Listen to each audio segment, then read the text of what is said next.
Assalamualaikum warahmatullahi wabarakatuh. Waalaikumsalam warahmatullahi wabarakatuh. Alhamdulillahi wahdah, sadaqa wa'dah, wa nasara abdah, wa a'azza jundah, wa hazamal ahzab wahdah. La ilaha illallah wa la na'budu illa iyyah mukhlisina lahudin walau karihal kafirun. Ashhadu an la ilaha illallah wahdahu la syarika lah wa ashhadu anna Muhammadan abduhu wa rasuluhu la nabiyya ba'dah. Allahumma salli ala sayyidina Muhammad wa ala ali sayyidina Muhammad. La ilaha illa anta subhanaka la ilma lana illa ma 'allamtana innaka antas samiul alim. Alhamdulillah, mari kita panjatkan kehadirat Allah Subhanahu wa Ta'ala yang telah melimpahkan rahmat, taufik, hidayah, inayah, dan berbagai kenikmatan kepada kita sekalian, hingga pada pagi hari ini kita bisa dipertemukan kembali dalam satu majelis yang mulia. Mudah-mudahan kehadiran kita di pagi hari ini mendapatkan anugerah dan lindungan dari Allah Subhanahu wa Ta'ala. Amin ya Rabbal Alamin.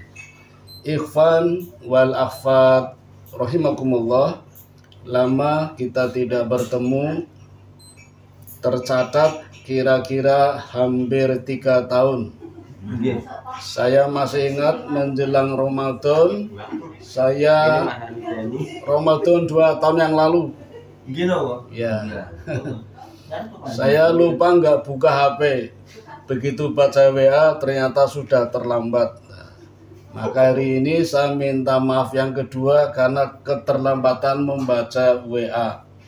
Hampir 3 tahun yang lalu. Jadi nanti kalau Ramadan udah 3 tahun berarti 2 tahun lebih, 2,5 tahun. Mohon maaf karena HP saya kena hacker, dipakai orang buat cari dana. Di kantor sempat geger, ada yang saya minta 2 juta, 5 juta, 10 juta, tapi profilnya pakai gambar saya itu, dipakai orang itu. Allah mempermalukan saya di kantor. Itu baru di kantor, belum di dunia. Mudah-mudahan tidak di akhirat ya. Terus saya biarkan nomor HWA-nya, tiba-tiba normal kembali. Dan kemarin di WA namanya Khopsatun, tapi ternyata suaminya ya. Oh, Pak Puranto. Oh iya. Ya, tapi di WA-nya pakai nama Khopsatun. Ya, insya Allah saya bilang gitu. Saya kaget kok bisa dapat WA. Saya tanyakan di counter, ini nggak bisa diisi ulang Pak, sudah hangus. Tapi kok bisa nerima WA? Ternyata ada nomor satunya Indosat itu. Tapi nomor yang masuk pakai nomor Telkomsel.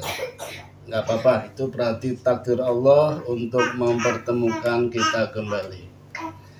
Teman-teman, kemarin saya coba menawarkan pada Mas Pur, barangkali ada request materi apa.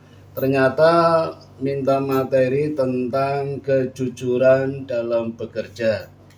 Insya Allah akan saya coba, walaupun tidak bisa maksimal memberikan layanan kepuasan kepada teman-teman. Saya mencoba menyiapkan dan saya punya 36 tema tentang kejujuran. Nah, ini kalau dibaca satu tema 2 menit sudah 72 menit.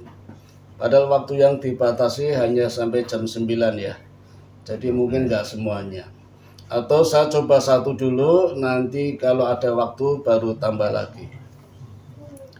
Teman-teman yang dirahmati Allah, berbicara masalah kejujuran, kejujuran itu adalah moral yang tertinggi yang menjadi pondasi kita di dalam bekerja, beribadah, beramal, dan sebagainya. Di mana saja kita bekerja. Jadi kejujuran itu aplikatif, harus diterapkan di mana saja. Sifatnya kontekstual tapi menjadi fondasi. Ibarat rumah, bangunan, gedung, masjid, fondasinya harus kuat. Kalau tidak, pasti ambruk. Untuk itu Rasulullah SAW, tugas pertama yang diberikan kepadanya adalah innama bu'istu liutammima makarimal akhlak. Kata Nabi, sesungguhnya aku diutus oleh Allah untuk memperbaiki akhlak agar menjadi akhlak yang mulia. Itu tugas Nabi Muhammad.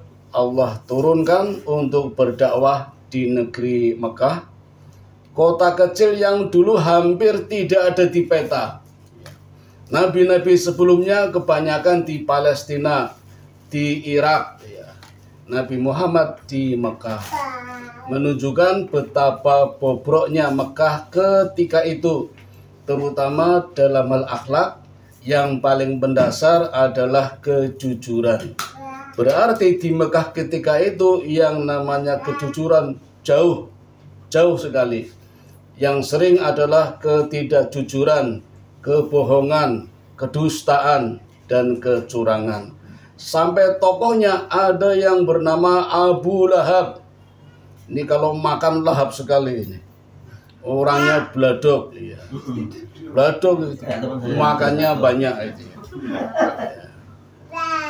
Iya, ini orang yang paling curang sama teman-temannya sendiri, curang, nakal itu, tidak jujur. Ketika perang Badar, hampir semua tokoh-tokoh Quraisy Mekah semuanya pergi ke medan perang. Abu Lahab nggak ikut, hanya mendorong, hanya memotivasi, sana perang. Tapi dia nggak ikut. Apa motivasinya? Nanti kalau mati semua, aku jadi pemimpinnya. Ini curang ini. Padahal sama teman-teman sendiri, sama-sama teman-teman jahat seperti itu. Apalagi dengan orang-orang baik seperti itu. Abu Jahal juga begitu. Namanya saja Abu Jahal, dari kata jahil, orang yang paling bodoh. Tapi di kaumnya bergelar Abu Hakam, orang yang bijaksana. Bijaksana dari mana saya tidak tahu itu. Kok bisa seperti itu. Tapi dia pembohong. Nah, maka Allah turunkan Nabi dari keluarganya. Kan dari keluarga juga itu. Yang melandasi semua perbuatan dimulai dari kejujuran. Jadi teman-teman, kalau saya boleh berpendapat, kejujuran adalah satunya kata dan perbuatan yang menghasilkan kebenaran bertemu dengan kebenaran. Ketika orang berkata beda dengan perbuatan, itu sudah tidak jujur, walaupun kelihatan benar. Jadi benarnya tetap ada, ini benar. Kemudian bertemu dengan satu kata dan perbuatan. Satunya kata dan perbuatan harus sama, ketemu dengan kebenaran. Itulah kejujuran. Kalau saya boleh menambahkan, bahkan sebelum perkataan ada unsur lagi namanya niat. Jadi satunya niat, perkataan, dan perbuatan dalam kebenaran, itulah yang namanya kejujuran. Karena semua perkataan, semua perbuatan dimulai dari niat. Niat itulah yang menjadikan amal bernilai positif atau bernilai negatif. Di mana sumber niat? Ada dua. Kalau ghorizah